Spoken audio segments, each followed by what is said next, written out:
Friends, welcome back to பட்டி foodie channel. இன்றைக்கி ஒரு ஈஸியான டேஸ்டியான பாஸ்தா ரெசிபி தான் பார்க்க போகிறோம். வாங்க.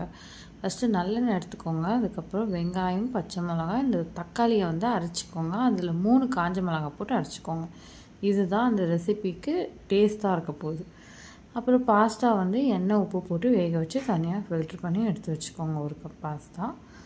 அதுக்கப்புறம் ஒரு பேன் வச்சு அதில் எண்ணெய் விட்டுக்கோங்க. எண்ணெய் விட்டு வெங்காயம் போட்டு நல்லா வதக்குங்க.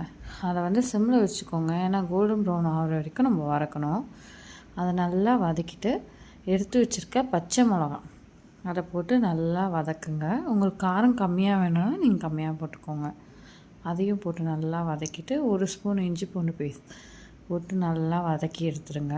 இந்த மாதிரி கலர் சேஞ்ச் ஆனாலும் கொத்தமல்லி, கருவேப்பிலை, புதினா இது 3ஐயும் போட்டு நல்லா வதக்குன்னு வதக்குங்க.